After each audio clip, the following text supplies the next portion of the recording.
set up okay?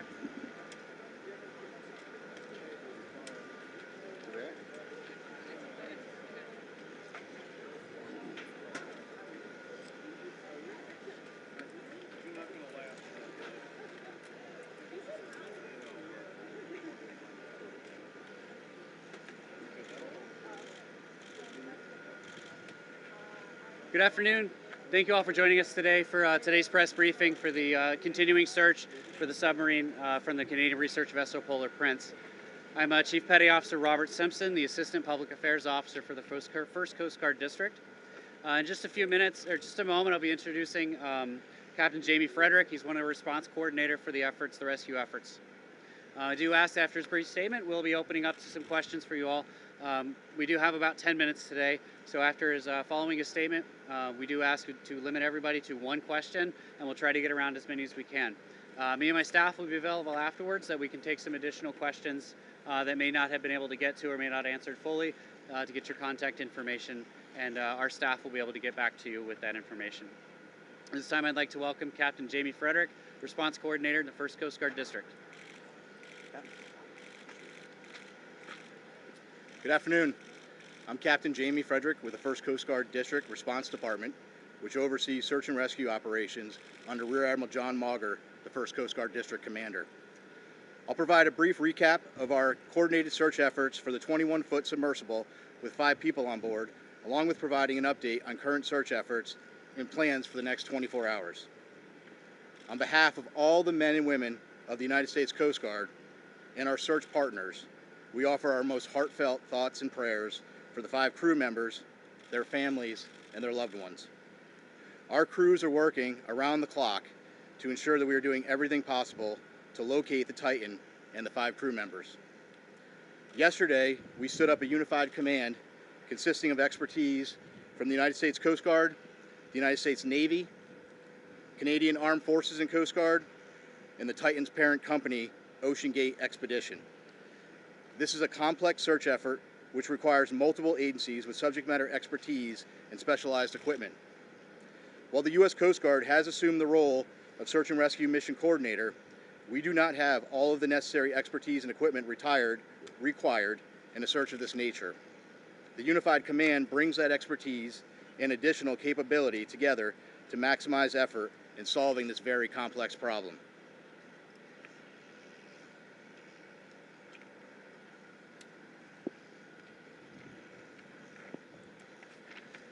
Out of order here.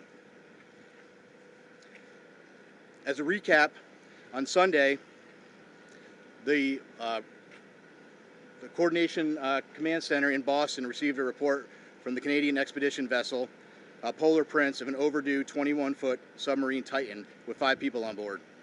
The Titan was attempting to dive on the wreck of the Titanic approximately 900 miles east of Cape Cod and 400 miles south of St. John's, Newfoundland. Approximately 1 hour and 45 minutes into the scheduled dive, the Polar Prince lost all communication with the Titan. The Polar Prince conducted an initial search and then requested Coast Guard assistance. The U.S. Coast Guard in Boston assumed the responsibility of search and rescue mission coordinator and immediately launched search assets.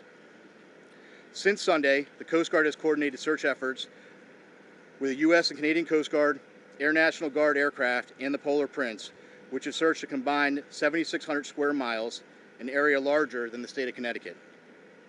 These search efforts have focused on both surface, with C-130 aircraft searching by sight and with radar, and subsurface, with P-3 aircraft were able to drop and monitor sonar buoys. To date, those search efforts have not yielded any results. Search efforts have continued through last night and today. Today, the vessel Deep Energy, a 194-meter pipe-laying vessel, arrived on scene with underwater ROV capability. They have rendezvoused with the vessel Polar Prince and commenced an ROV dive at the last known of the position of the Titan and the approximate position of the Titanic wreck. That operation is currently ongoing. Additionally, a Canadian P-3 aircraft is currently conducting a 6-hour search of the area, and several C-130 aircraft and another P-3 are scheduled to fly this afternoon and this evening. The Canadian Coast Guard cutter, or vessel, John Cabot, is scheduled to arrive later this evening. and several other Canadian Coast Guard vessels and the Coast Guard cutter Sycamore are en route. Additionally, the U.S. Coast Guard has the U.S. Navy's SUPSAL, Supervisor of Salvage and Diving Command, is working with U.S. Transportation Command to bring additional assets to the search area. These more capable assets will be staged at a St. John's for further transport to the search area. There are also several private vessels, research vessels with ROV capabilities that are making preparations to join the efforts.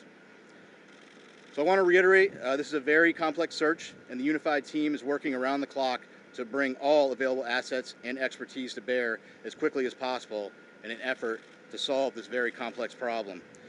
We'll continue to provide updates as they become available. And again, our thoughts and prayers are with the crew and the families and their loved ones. We will provide unwavering effort as we continue the search. And I think at this time we'll open it up and take a few questions. Chief,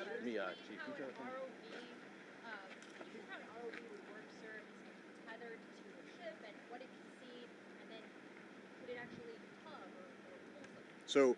So each of the ROVs, so that's kind of a vague question, right? The ROVs have different capability. It's our understanding the current ROV that is deployed at the site now has some limited capability. It has a camera on board, but again, each of those is different, and we'll be gathering more information as that operation goes on through the day. Captain, how many hours ABC News. If your submersibles can find this sub, is there any way to retrieve it and save the people on board? Yeah, so right now all of our efforts are focused on finding the sub. What I will tell you is we have a group of our nation's best experts in the Unified Command, and if we get to that point, those experts will be looking at what the next course of action is. Captain, how many hours of oxygen are left that you know of, or that you can estimate right now on the submersible? And does it have to be approved or regulated? Sure. So first of all, it's an estimate, right? Because we know from the data we were using as a starting point was 96 hours. We know at this point we're approximately about 41 hours. 41 hours left. Yes, And correct. does it have to be approved or regulated? This submersible, does it go through anything that you know of? Yeah, I'm not sure of the exact technical piece of that. We know there's about 40 hours of breathable air left based on that initial report. Again, that was just the initial report based on 96 hours from when the vessel. Captain, submerged. even with that amount of time that's left, let's say 41 hours or so, if you were to find the submersible at this moment, would that give you enough time to save these 5 people on board? Yeah, I don't know the answer to that question. What I will tell you is we will do everything in our power to effect a rescue. Again, it's going to depend on if the ROV finds something. It's going to depend on what they find, what needs to be, what steps need to be taken next, and really that is for the experts within the Unified Command to take a look at and then decide what the best course of action is. Captain, BBC News. It seems to have taken the mothership vessel and those running this operation about 8 hours to contact you on Sunday after they lost contact with the sub.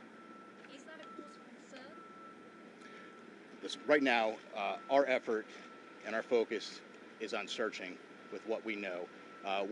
As soon as we received the report on Sunday evening, we immediately launched search efforts. We flew assets that evening, and we've continued constant surface and air asset searches since that point. Captain, Go ahead. Thank you. You mentioned that the search operation is very complicated. What are the biggest challenges you're facing? Well, this is a complex search, and it's complex for a variety of reasons.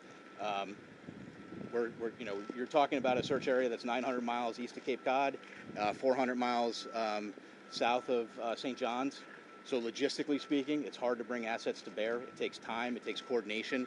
And then we're dealing with, two pieces of, you're dealing with a surface search and a subsurface search. And frankly, that makes it an incredibly complex operation. Captain, will the U.S. Navy or the Canadian Navy be able to get salvage equipment on time before the air runs out?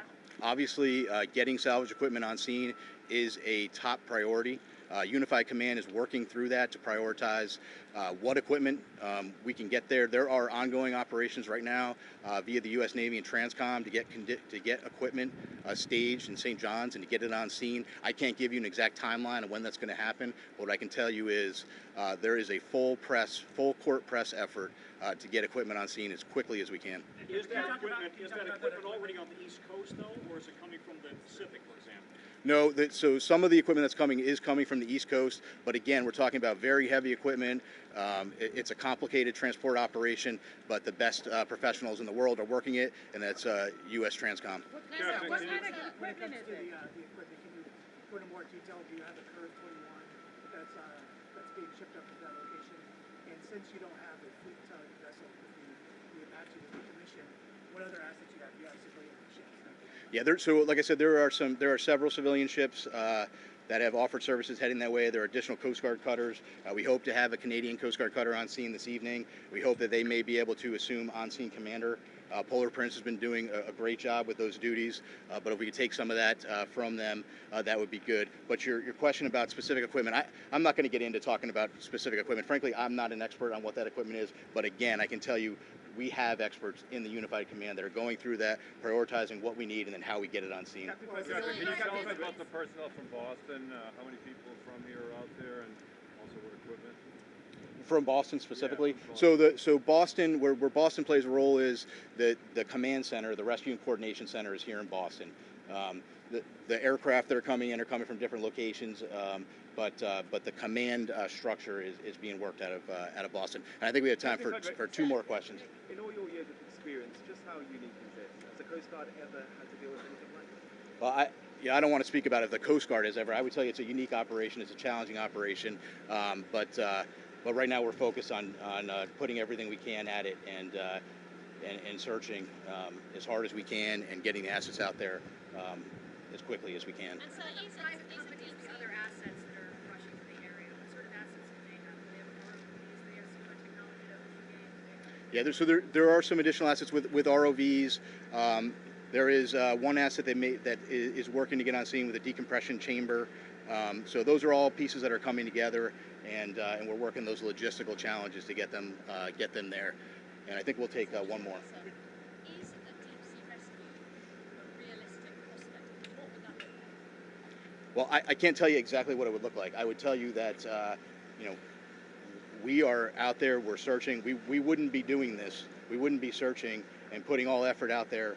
I think that, if the sub is located, that's a question that then the experts need to look at what is the best course of action for recovering the sub. But I think it's going to depend on that particular situation and if we encounter that.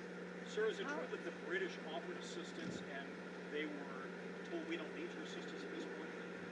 No, I'm not aware of that. Again, what I would tell you though is that the Unified Command is working through prioritizing. We know that there's equipment out there that can be brought to the scene. The Unified Command is working through prioritizing what equipment we need and then how we get it there. And the So, British are also responding to the ship as well? yes, that's my understanding, correct. And I think we're going to wrap it there. Yep, thank you. Thank you, Captain. Thank you. I really appreciate you guys coming out today. Include this portion of the brief on there. I can stay behind just to take some additional stuff that maybe wasn't answered. We can try to get some information back to you kind of a bit later. Yeah. Yeah. Right, so the Rescue Coordination Center that he's talking about specifically, that's based in Boston. So the personnel that are working in the command and control environment, as far as building a lot of the search and rescue plans, sending out the information, coordinating those pieces, are here. The people affecting the mission, so the pilots, the air crews, all of the ships, those are based out of different areas. So our pilots, air crews are out of Elizabeth City, North Carolina. The Coast Guard cutter Sycamore, I believe, is out of Newport, Rhode Island, but they were operating already in the Arctic. So there are a number of people that are here working in that staff element, but are not physically located out in the search area, if that makes sense. Command and control. It is, yes. Does Ocean Gate have another submersible that they could try to send down there? I don't know. They just have It sounds like, for the most part, the staging area is moving to St. John's. So I believe, yeah, a lot of it into St. John, Newfoundland, right? Yes. Yeah. That's so Our aircraft, the C-130 aircraft, they're based out of there as well. So I know there is a number of pieces going out there. Logistically, it's easier as opposed to from here. Talk about Transcom organizing the different assets available. Transcom is the company you guys. Okay. So can you give a little bit more clarity on what kind of assets we are putting in the water? Specifically, asked about the Curve 21. Yeah. Is there one on the way? I don't know. I don't know the answer to that. So I know a lot of those questions were unanswered on there, and it's a lot of it's because we're not the right agency to be asking that. I know as in the command we should be to be the one to give the answer to you, but we want you guys to hear it from the subject matter experts. So that's our next plan. Is what we want to do is give an opportunity for you all to get all of the subject matter experts we can into one location to kind of get those questions answered. To give you kind of the best thing we can do. Yeah. Anticipated that in those 40 hours, will that becomes a recovery mission? I'm sorry. When those 40 hours yeah, are up, yeah. the day for the estimate, is that the moment you shift from a search and rescue to a recovery operation, if you choose to do a recovery? Given the difficulties. I think it really depends on a number of factors. So anything that could change between now and then, as far as information response, things like that could change that. So it's not a hard and fast, timer's up, time to transition. There's a lot of factors that go into it that could extend something like that. Excuse me, what role does the amount of oxygen play in one of those factors? And with 40 hours of oxygen left, when would you then transition from a search and rescue to a search and recovery? I don't know an answer to that. That's definitely outside, but we can try to get back to, as we transition through that phrase, we'll have better answers for that. Is there information about the conditions out there? Like, what exactly are Coast Guard facing? So the weather-wise, yep. So actually, I have, I believe the weather on scene today was 5 to 6 foot seas. What does that mean, sir? Sorry, like a wave? So wave height, 5 to 6 feet. I believe it was 15 knot winds. Visibility was very foggy yesterday with very little nose visibility, but was increasing today, and they were expecting much better conditions from an aerial search perspective. So it's 5 to 6 waves today? Yes. And it's cleared in terms of visibility? Yes. High winds persist, or? It was 15 knot winds. So in terms, it's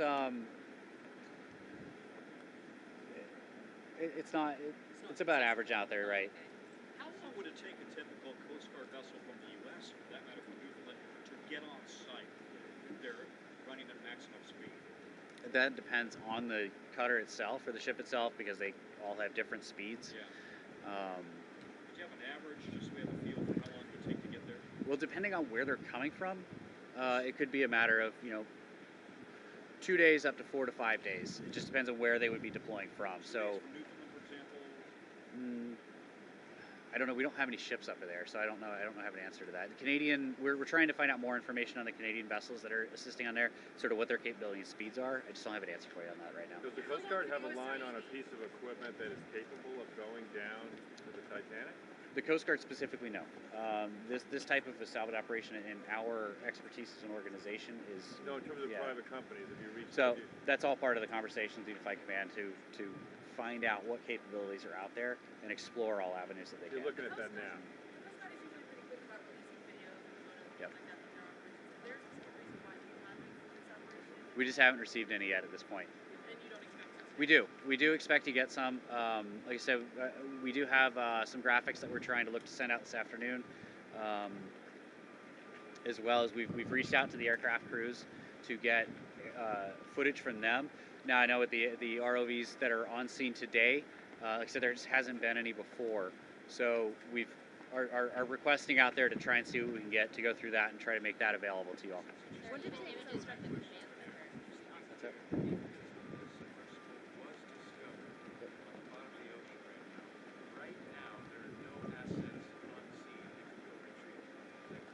I don't know. I don't have an answer to that.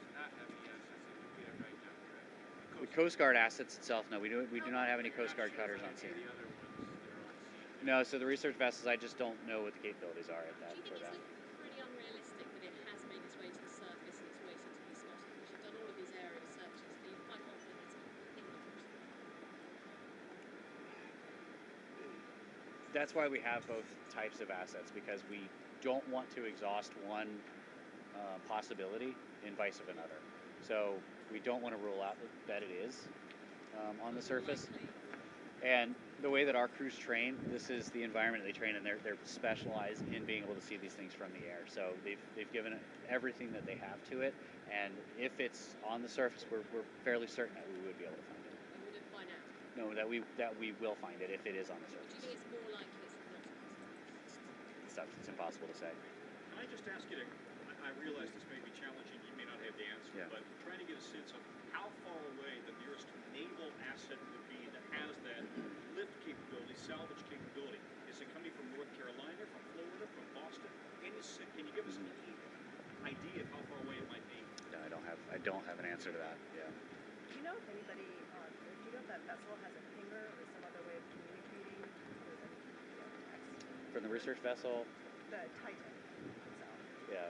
Communicating with them? No, I Yeah. don't have specifics on technology on board. Do you understand they've lost contact in the past on other expeditions? Has the Coast Guard ever been involved with them? Not to my knowledge. And what Ocean Gate is cooperating with the investigation? Absolutely. They're part of the unified command in here, so we're all making decisions together. So did they have any I don't know, but if they do, it's definitely being discussed as far as their capabilities. Would they tell you if they did? I mean, so it doesn't sound that hopeful, to be honest. I don't understand. Like, it sounds like the nearest vessel that it's not clear how long it would take to get a vessel there. And that's just the biggest part of the challenge of all of this, is trying to understand how the capabilities are working together, how they would do it, the technical aspect of that. So if you're a family member of somebody on board, what should you be thinking? Do you have a message for the family members? I think it was clearly stay with Captain Frederick on there. Can we ask you, could you just describe, the crush depth here? We're talking about 400 times, as I understand it, what we all experience at sea level. What can that do to a vessel? I can't speak to the scientific side of that. Again, this is just more or less trying to get some background information for you guys on there. I don't have any of that information on that. Can you tell us about what the circumstances were, who would feel at this point? I mean, submersible doesn't necessarily, it goes in for a dive and pops right back Yep. up. It's not supposed to be there for that long. Is there? And that would be a great question that we could try to get answered for you with that subject matter expert discussion that we talked about to get an opportunity for you guys to ask that question, because it'd be much more important and realistic for somebody within that community part of the command that would be able to answer that question a lot clearer than anything I would be able to. So, no, I don't. When might you provide your next one? So we do have a press release that's going to be going out shortly with the graphics we talked about. Probably similar information to what was passed today. If any new information comes up, we'll update that. But I think ideally we'd be putting out press releases daily, and would look at probably doing another briefing tomorrow. Can I just ask you one last? Sorry, what's hold? I don't know. Could you just reiterate for us, how big of an urgency is this for the Coast Guard? How big of a priority? Do you prioritize these things? In other words, do you classify them as priority red, 1, 2, 3? How big of a priority is this? This operation is our top priority right now. Within the district, we have, every available asset that we can that's to this that we can dedicate to it on this. That's why we are spending so much time and energy trying to coordinate really this enormous response effort to truly understand the scale of how far away this truly is. And in the context of the types of assets that we can get out there over something that's that enormous, something larger than the state of Connecticut, into perspective of what is available to be able to search in those kind of conditions so far offshore. Understand what 900 miles looks like is an enormous amount of distance. Can I just ask, I've looked to the press before, but is a deep sea rescue effort realistic, and what would that look like? I don't know. I don't know what it would look like. Realistic, and that's all part of the conversation the Unified Command. They're looking at doing everything that they can to find out the options that are available. Excellent. And family members have indicated the 5 people on board. Is there an official manifest or log saying exactly what was on that vessel? There is Will that on be there. released publicly? So not until all the NIST notifications have been completed, through that process can we release names in that way. I know that some have gotten out, but they have not been through us. But yeah, thank you. I really appreciate your time today. Thank you, and we'll send out an update when the next advisory or advisory will be out for you guys. Thank you. Not that I'm aware of. Nothing that we are setting up. Now, I don't know if they are up there independently. I'm hoping that they would at least reach out to us to let us know so we could help kind of amplify that, but no. If the Canadians take over the on-site command out on the water, would then command move to St. John, or would it remain here? The ICC? No, I think more or less what he's talking about with the ship being out there is they can actually control the assets that are physically on site as far as where they're going, less that the operation itself is in command. So it would be in here as the resources to come up with all of those plans, come up with all of the search and rescue operation side. Will likely always stay here.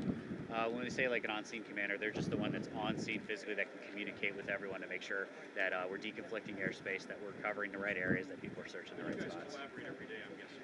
We do. This one's just especially challenging because you just add in an additional layer of distance, of time, of all those other elements with it. Thank you. So for the different asset questions, I was talking to this guy over at Transcom. If it's not him and it's not you guys, who has the ball? Steve or Rouse? So no, I think it was just what's likely is we just probably disconnect there with communicating with their public affairs folks. That's the really challenging part we're having here right now. Is normally when you have a response operation, everybody's already here, and there isn't. This is it. We're us here. Everybody else is either Canada or elsewhere. So it's just a challenge we're trying to do. I think that's just a product of that. So let me see what I can get. Yeah, because that's not fair. Yeah, because like the underwater salvage folks that are probably good for like the remote vessel questions, but I think the guidance they're getting from like Chinfo